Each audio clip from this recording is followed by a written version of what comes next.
My troubled dreams have returned. Only this time, I see a dilapidated building full of little bouncy orbs. But there's one orb in particular that catches my eye. It's a red orb, and the orb grows bigger and bigger, and it's so red, and then everything is red.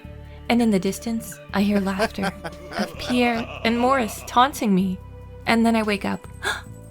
It's the first day of summer, and despite my dream, both the spirits and I are in good humor and looking forward to the season ahead. If you haven't seen the spring episode, I would recommend checking that out. But essentially, I intend to boycott both Pierre and Joja Mart for the entirety of this run with the hopes of completing the community center, rooming with Krobus, and earning 1 million gold in the first year. After sprucing up my garden a touch, I set to work planting my stash of summer seeds and the mixed seeds I'd acquired in spring.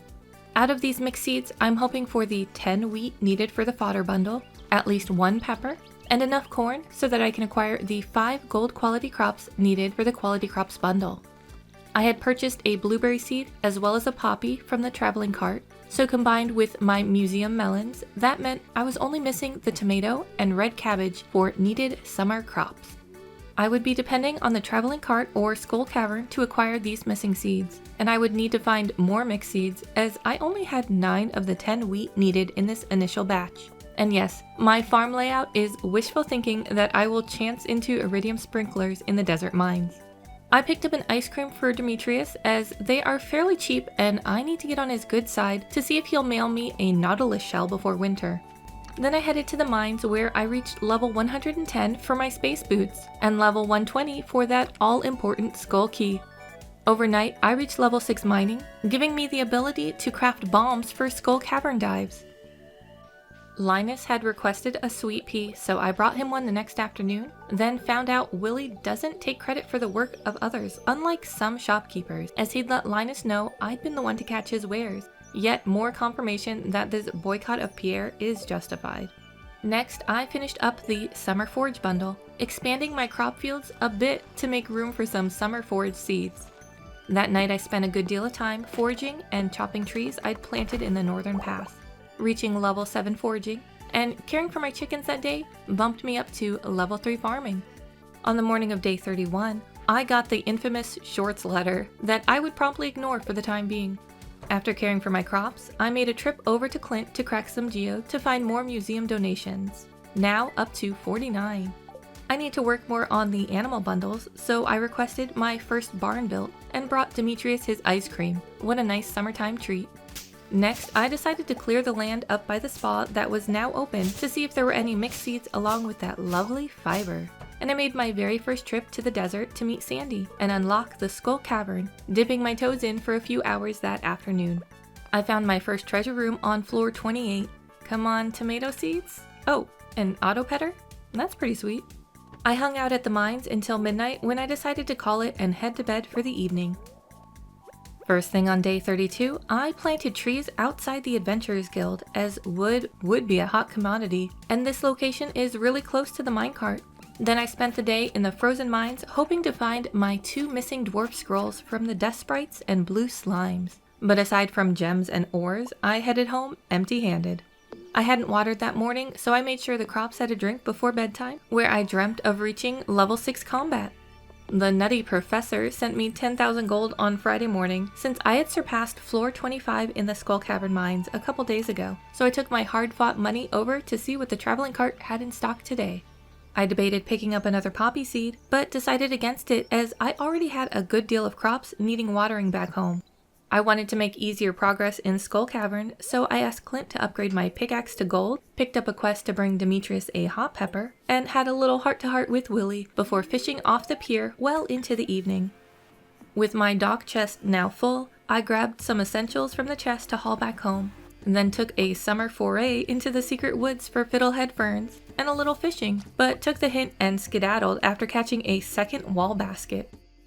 On day 34, my first summer storm was on the horizon, but I wouldn't be able to upgrade my watering can today as Clint was still working on my pickaxe. Luckily, Robin was done working on the barn, so I would be able to have her start on a fish pond while I was in the area to give Demetrius the pepper he requested. Go for this, go for that.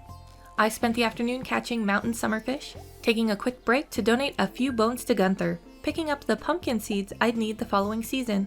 Since my barn was ready, I picked up a cow named Soy before crafting rods to protect my crops from lightning strikes tomorrow.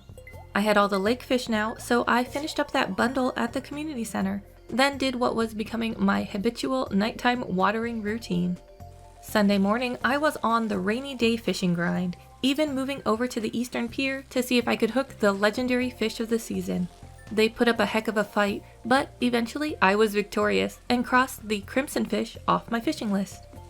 Later that night, I realized I hadn't stopped by the traveling merchant, so I headed over only to find a well of disappointment. I placed my order for a tomato seed, so let's see if she comes through next week. Fishing today had provided the final ocean fish needed for the bundle, so I turned them in for some beach warp totems, then ran about collecting wood the rest of the evening. Day 36, my gold pickaxe was ready and the spirits were in good spirits. My fish pond was also completed, so I tossed in an octopus before crafting a beehive to place next to my solitary poppy. I picked up my pickaxe from Clint, and then sent him back to work upgrading my axe to gold as well. Next, I took a trip to level 100 in the mines to replenish myself with some star drop energy, and made my way to the desert. For another day of diving. This lack of backpack space is making Skull Caverns a special kind of challenge, but my main goal is to collect items to help future runs, like iridium ore and buffing foods. I left the cave after only reaching level 24, leaving goodies I found for next time in a chest by the entrance before heading home for the night and reaching level 7 mining.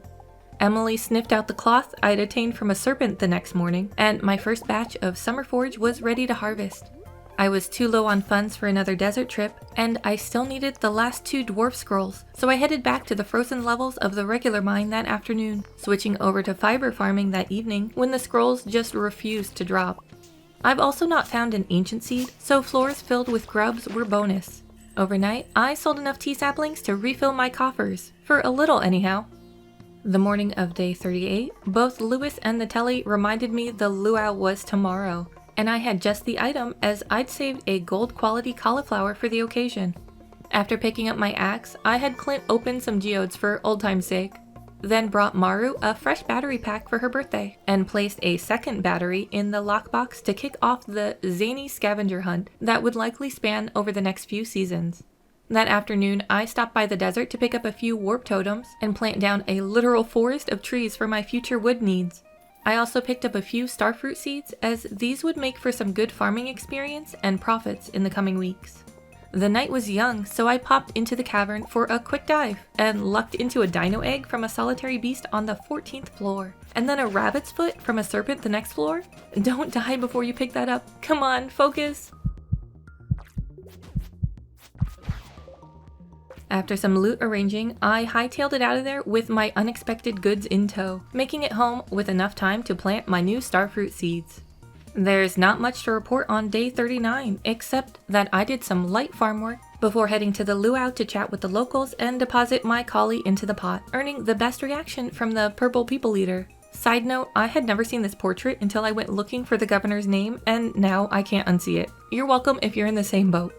Tomorrow would be the second storm of the season, so today would be a good time to upgrade my watering can. But before I sort that out, I need to stop by the traveling cart for our game of summer seed roulette.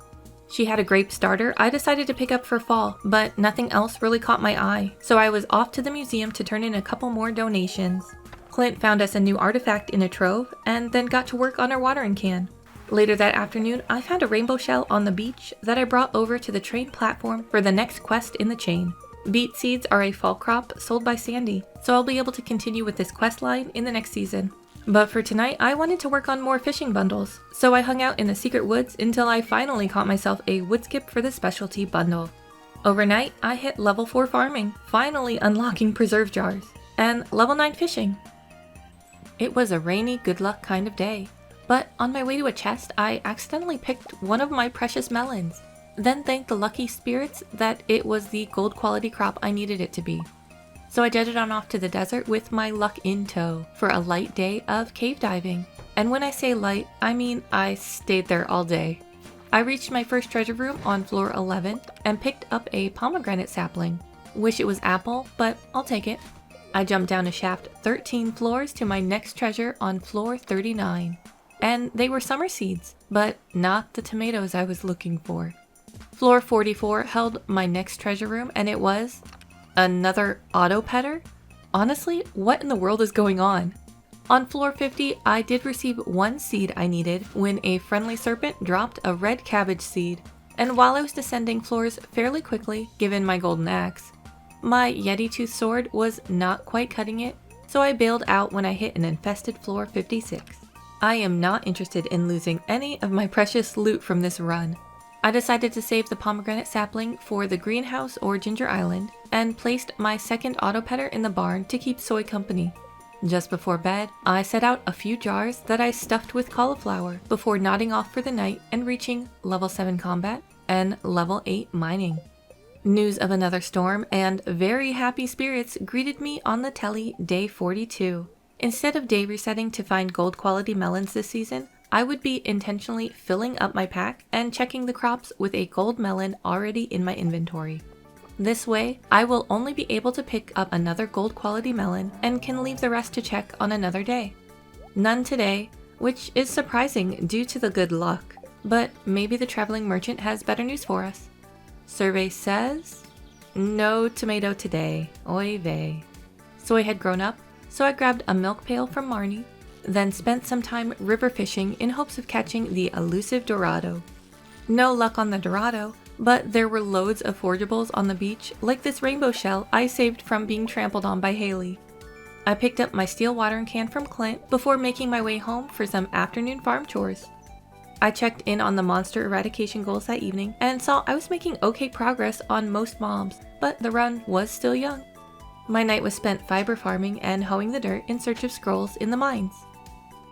A good humor rainy morning greeted me on day 43.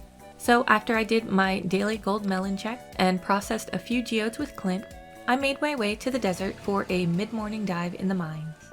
There was a dino infestation on floor 27 that I took care of, acquiring 2 lovely dinosaur eggs, and finding a treasure on the very next floor.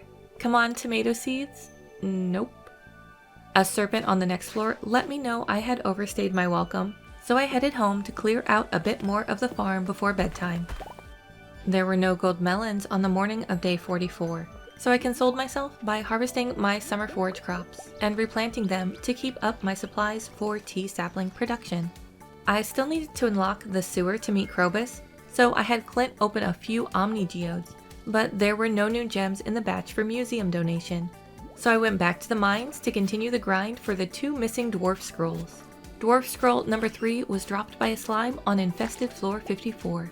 And another scroll dropped the very next floor, but it was one I already donated. I decided to reset the mines and head back to the infested floor for more slimes, but on the way, had the missing scroll drop from a happy little dust sprite. Despite being a bad luck day, the second gold melon was ready that next morning, and I had a date with Gunther to donate the final dwarf scrolls for the Dwarfish Translation Guide, simultaneously putting us at 61 items donated, so we effectively gained access to 2 new friends in one go. Today seemed a good day to catch the elusive Dorado, so I spent the afternoon fishing in the river until my goal was complete, and then I fished a bit more. That night, I reached level 8 foraging as I'd done a bit of tree felling between the fishing rounds. Gunther brought over the key to one of my run goals the morning of summer 18, and I picked my 3rd golden melon, only 2 to go. Later that morning, I stopped in to see Robin, but clearly forgot that today was her doctor appointment, so I headed to the desert and picked up a couple deluxe speed grow. I was still hoping for tomato seeds, and the deluxe speed grow would allow me until Saturday to plant them in order to harvest 1 before summer ends. While in the desert, I took the opportunity to fish up the sandfish needed for this specialty fish bundle, before heading back to town to meet the wondrous Krobus and buy his inventory of mixed seeds.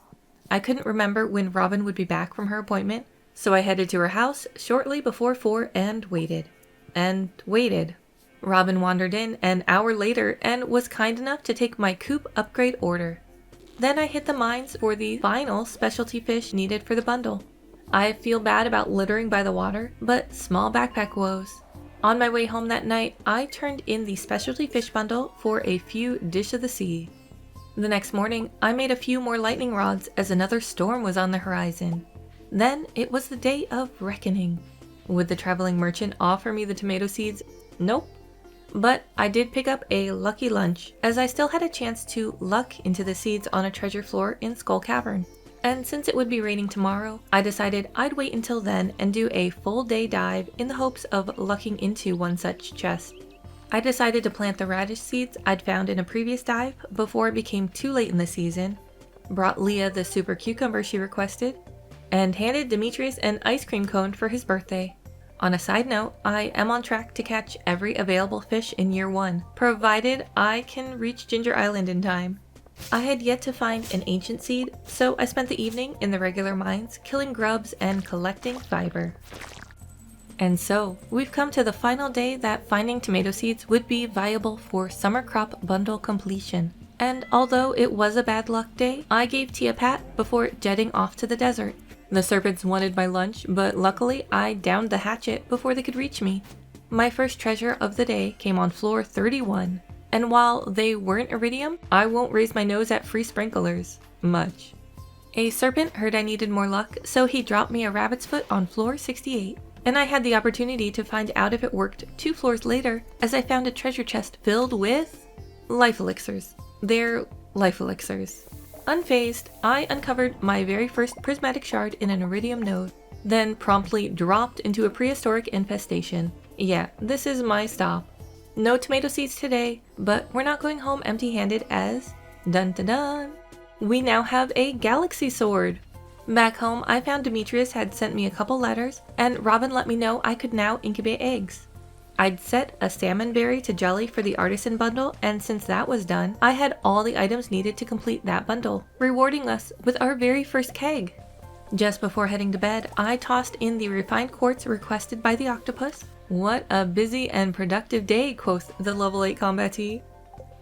Day 49, I learned the recipe to make maki rolls, an item needed for the chef's bundle. Though to make it, I would need to upgrade my house, placing that on my Robin to-do list along with barn upgrades for truffle-loving piggies.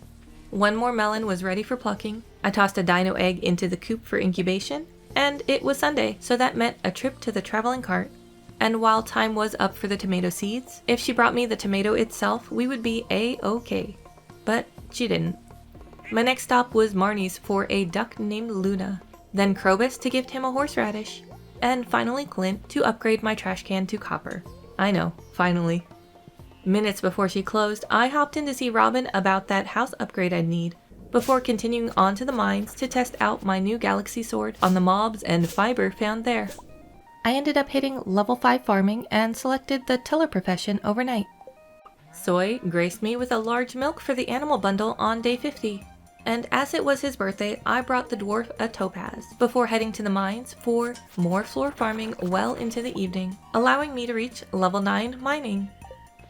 None of the 4 melons left were the final gold quality I needed that next morning, but my starfruit were ready, and I could grab the final wheat needed for the fodder bundle.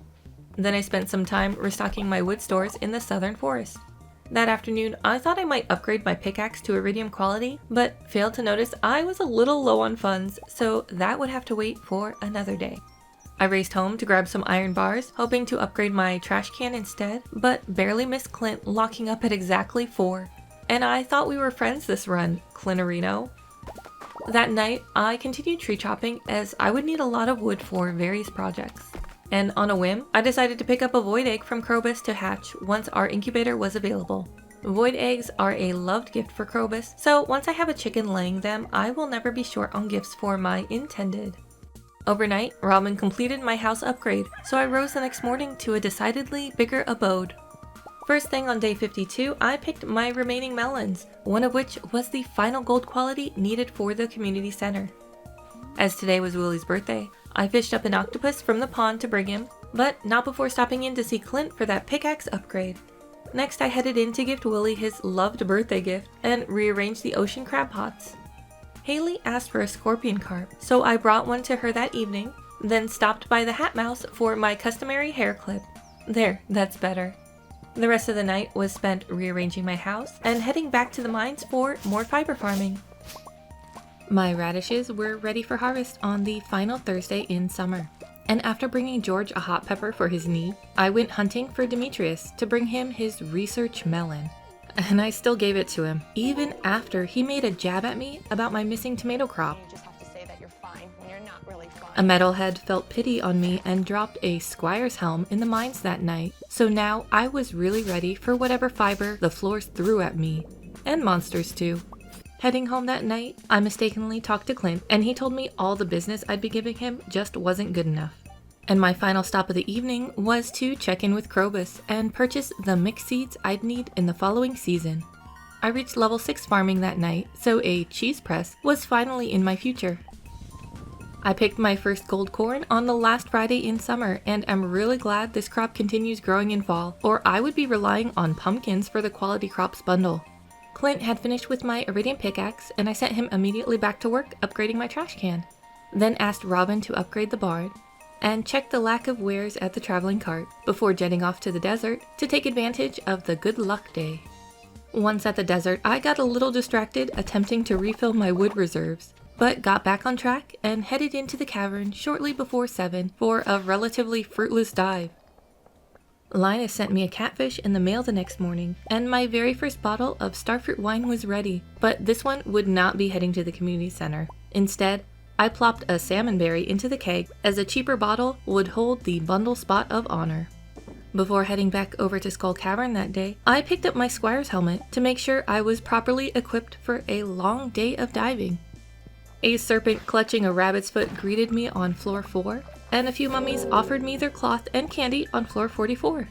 But surprisingly, I hit no treasure rooms that entire day of diving.